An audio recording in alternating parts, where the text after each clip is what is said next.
तो आज मैं इस वीडियो में बात करने वाला हूं जो अभी बाई इलेक्शन हुए हैं देश के अलग अलग कोने में। जैसे कि बिहार के भीतर 4 सीटों पर उपचुनाव हुआ। उसके बाद से अगर हम बात करते हैं तो उत्तर प्रदेश के भीतर लगभग 9 सीटों पर उपचुनाव हुआ।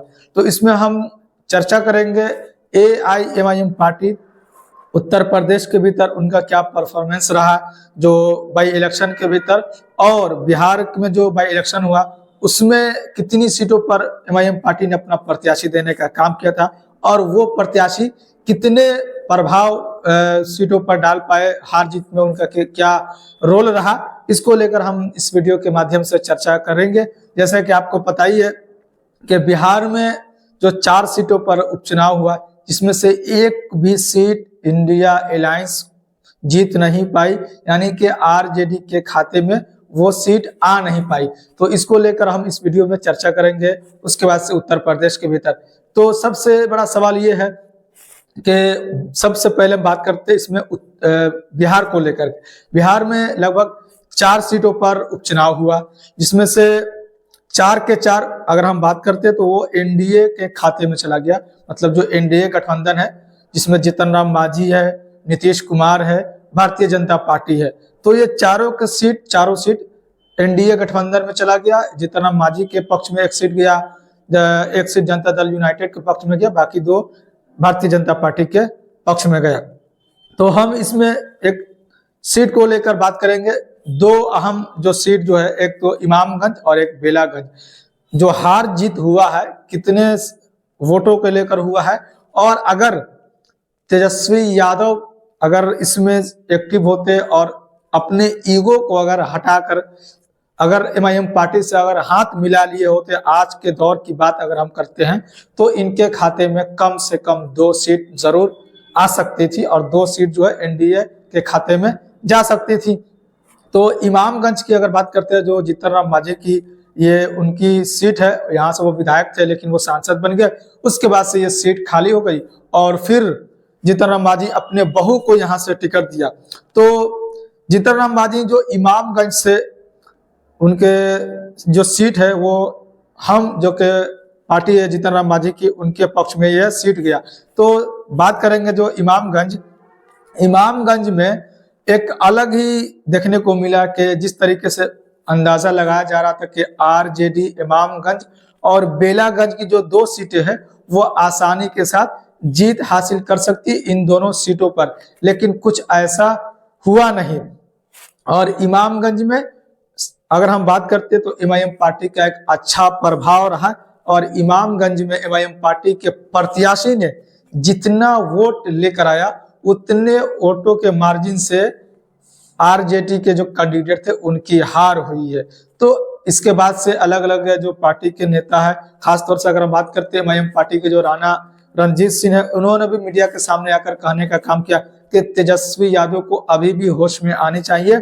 जिस तरीके से इस 4 जो विधानसभा में उपचुनाव हुआ, अगर हमसे यानी एमआईएम पार्टी से गठबंधन कर लिए होते तो काश आज वो दिन देखना नहीं पड़ता कि 4 के 4 सीट एनडीए के खाते में जिस तरीके से ये चली गई। अगर हम बात करते हैं इमामगंज को लेकर के, तो इमामगंज में जो एमआईएम पार्टी को जो वोट मिला, और बेलागंज जो 2 सीट है ये बहुत ही चर्चा में रहा, क्योंकि इमामगंज और बेलागंज से एमआईएम पार्टी ने अपना प्रत्याशी दिया था, जिसकी वजह से वहां पर खेला हो गया एक तरीके से हम बोल सकते हैं।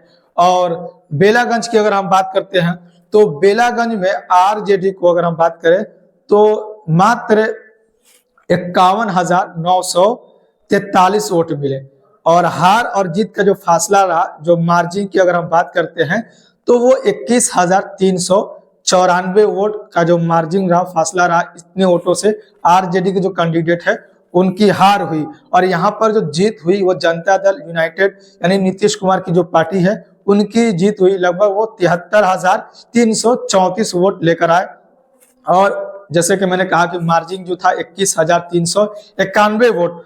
और यहाँ पर एमआईएम पार्टी ने अपना भी प्रत्याशी दिया था, और एमआईएम पार्टी इस सीट पर जो कि बेलागंज की सीट है तो यहाँ पर कुछ ज्यादा तो अपना प्रभाव नहीं दिखा पाया, लेकिन फिर भी 3553 वोट जो बेलागंज में वहीं पार्टी को मिला।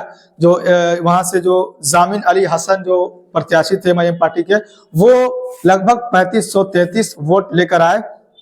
और जैसे कि मैंने कहा कि यहाँ पर जो इमामगंज में और अलग ही देखने को मिला। और इस चुनाव में, इस विधानसभा जो बाई इलेक्शन हुआ, इसमें जन स्वराज जो पार्टी है, जो नई पार्टी, अभी लगभग 1-2 महीने पहले इस पार्टी को लॉन्च किया गया है और इस हिसाब से पार्टी का प्रभाव काफी अच्छा देखने को मिला।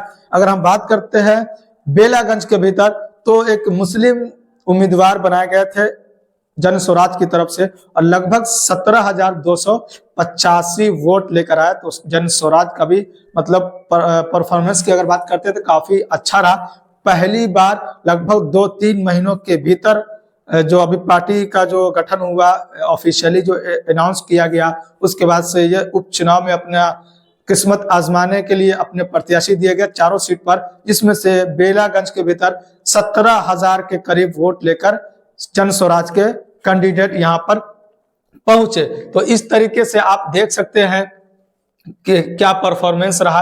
अगर हम यहाँ पर बात करते हैं इमामगंज, जो कि इमामगंज जो जीतन राम मांझी की सीट थी, वो भी उसी के पक्ष में सीट चली गई इमामगंज। तो यहाँ पर भी एमआईएम पार्टी और आरजेडी और जो एनडीए अलायंस की हम पार्टी है, उनके बीच मुकाबला था। अगर हम बात करते हैं यहाँ पर एमआईएम पार्टी को लेकर, तो यहाँ पर जो कि कंचन पासवान है, वो एमआईएम पार्टी की तरफ से कैंडिडेट बनाए गए थे और इनको 7,493 वोट मिले। कितना? 7,493 वोट मिले। अगर आरजेडी की बात करते हैं तो आरजेडी को मिला यहाँ पर 47,490 वोट मिले। और मार्जिन, जो जीत हार की मार्जिन, यहाँ पर आप देखने वाली बात होगी कि मार्जिन कितना हुआ।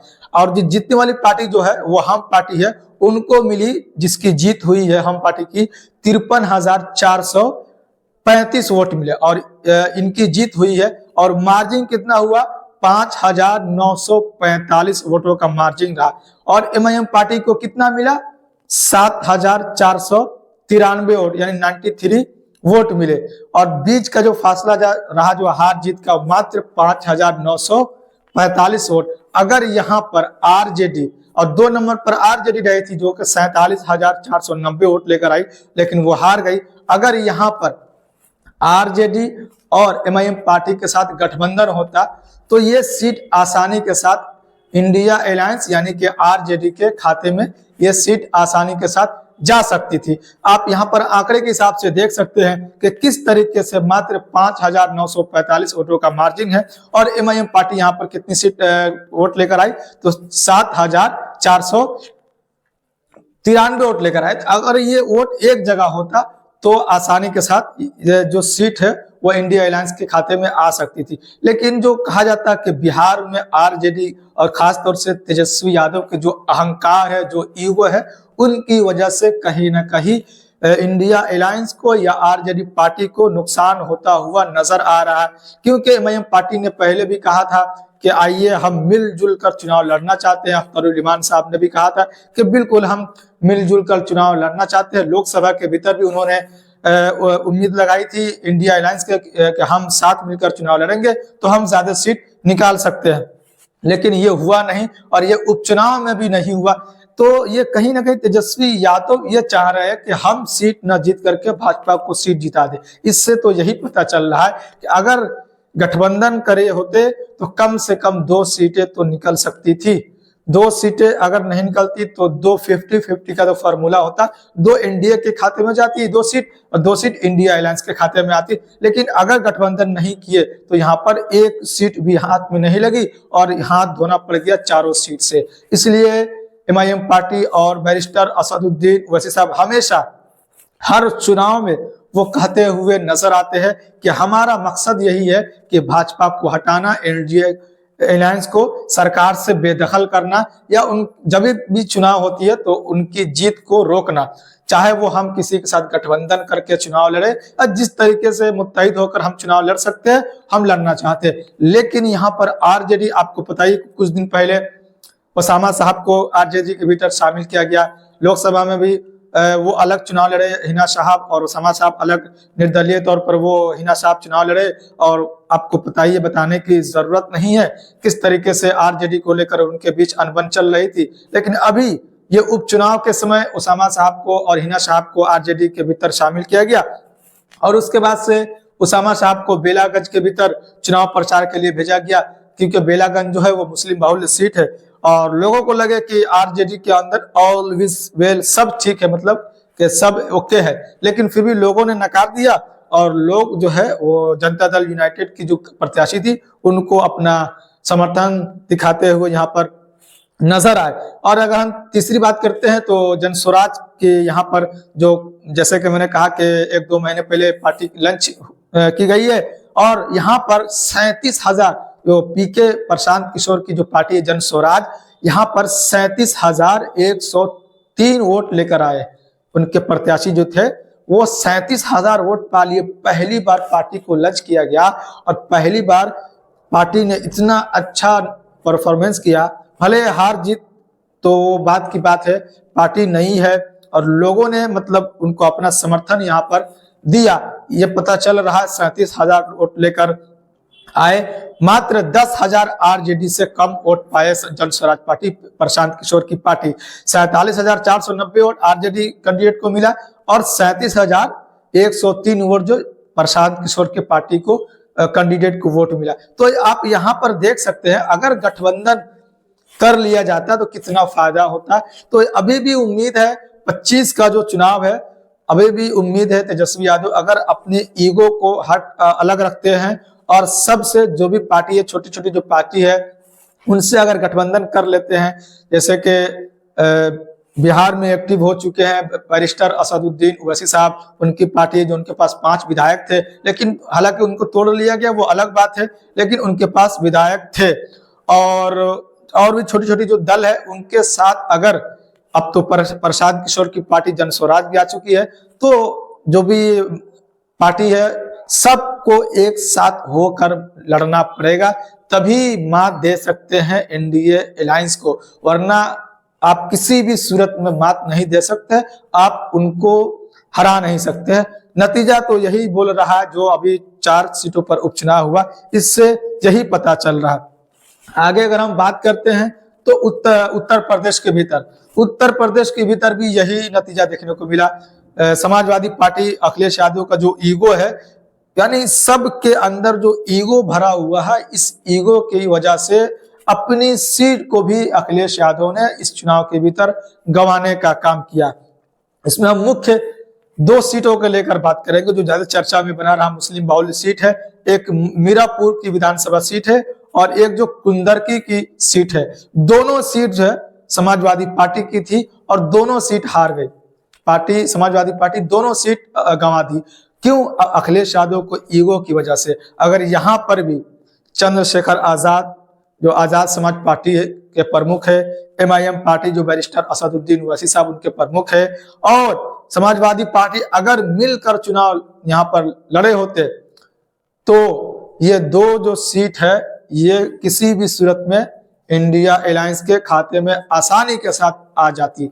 लेकिन समाजवादी पार्टी को अहंकार, उनके अखिलेश यादव जो है उनके भीतर एकदम पूरा अहंकार भरा हुआ है कि हम, यानी मुसलमानों का जो वोट पूरा है वो हमें ही पड़ेगा, और मुसलमान जो हमारे गुलाम है, हम जिस तरीके से कहेंगे उसी तरीके से होगा। लेकिन अब तो वैसा हो नहीं सकता है, क्योंकि मुसलमानों के बीच एक बैरिस्टर असदुद्दीन ओवैसी साहब है, वो आ चुके हैं, और वो जिस तरीके से उनको समर्थन मिलता हुआ नजर आ रहा है, खासतौर से मुस्लिम समाज का, जिस तरीके से वो आवाज उठाते हुए नजर आते हैं, तो वो नतीजा यहाँ पर मिलता हुआ नजर आ रहा है। बैरिस्टर असदुद्दीन ओवैसी साहब की जो पार्टी है MIM पार्टी, जो ऑल इंडिया मजलिस इत्तेहादुल मुस्लिमीन के नाम से जानी जाती है। तो मीरापुर की हम बात करते हैं। मीरापुर में जो MIM पार्टी और समाजवादी पार्टी और RLD पार्टी और जो भीम आर्मी जो चंद्रशेखर आजाद है, जो आजाद समाज पार्टी, ये जो मुख्य पार्टी थी चुनाव लड़ रही थी, और यहाँ पर किसको कितना वोट मिला इस पे हम चर्चा करेंगे, तब आपको समझ में आ जाएगी पूरी बात कि अगर यहाँ पर भी कुछ अगर गठबंधन हुआ होता तो ये सीट आसानी के साथ समाजवादी पार्टी के झोली में आ सकती थी। लेकिन ये मीरापुर की सीट है जिसमें उपचुनाव हुआ, ये आरएलडी के खाते में गई, जो आरएलडी खाते में गई, जो एनडीए अलायंस के हिस्सा है। आरएलडी पार्टी जो केंद्र में भी हिस्सा है, और यहाँ पर ये सीट जो भाजपा की तरफ से आरएलडी के खाते में आई थी और उनकी तरफ से प्रत्याशी यहाँ पर उतारे गए थे आरएलडी की तरफ से, और उनकी जीत हुई।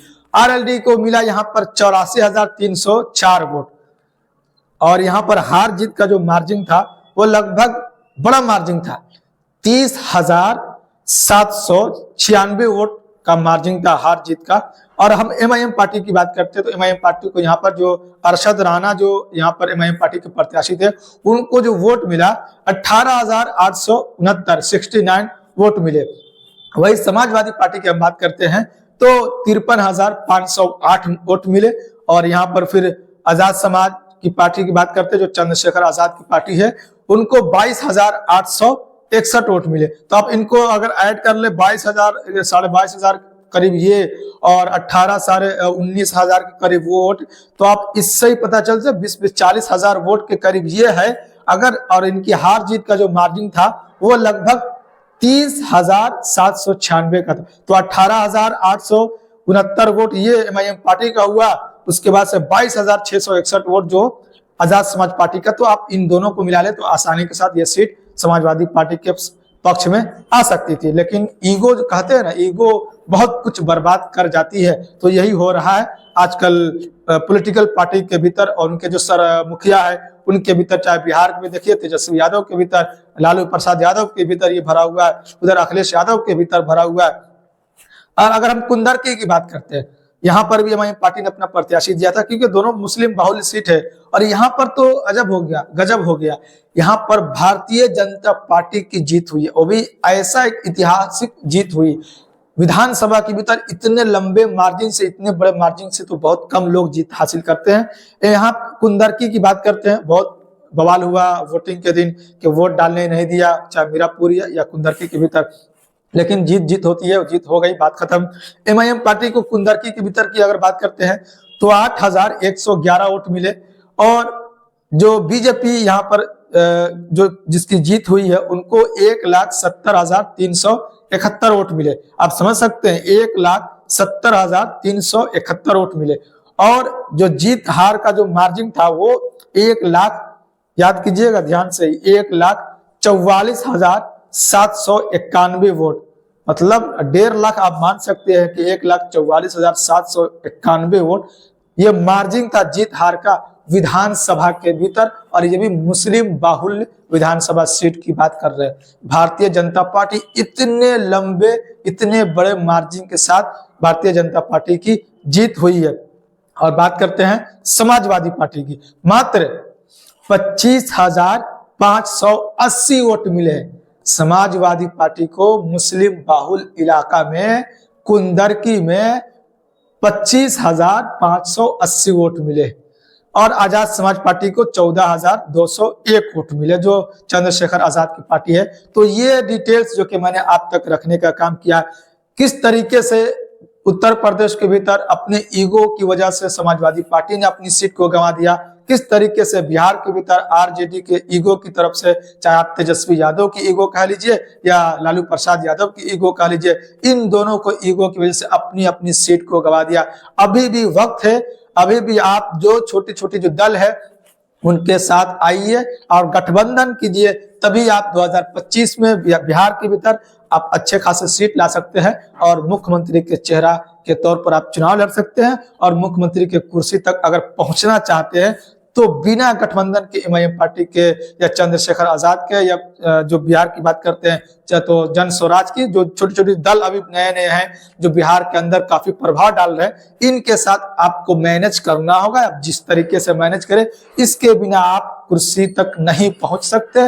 ये 100% सच्चाई इस बात में है, आप इस बात को मतलब इग्नोर नहीं कर सकते हैं। रिजल्ट आपके सामने है जो उपचुनाव हुआ है। तो ये डिटेल्स जो कि मैंने आप तक पहुंचाने का काम किया है कि किस तरीके से बिहार के भीतर एमआईएम पार्टी ने खेल कर दिया आरजेडी के साथ, और आरजेडी का जो अहंकार है उनको तोड़ने का काम किया। आगे जो भी अपडेट निकल कर आएगी इस चीज को लेकर के वो फिर से मैं आप तक रखने का जरूर कोशिश करूंगा किसी और वीडियो के साथ।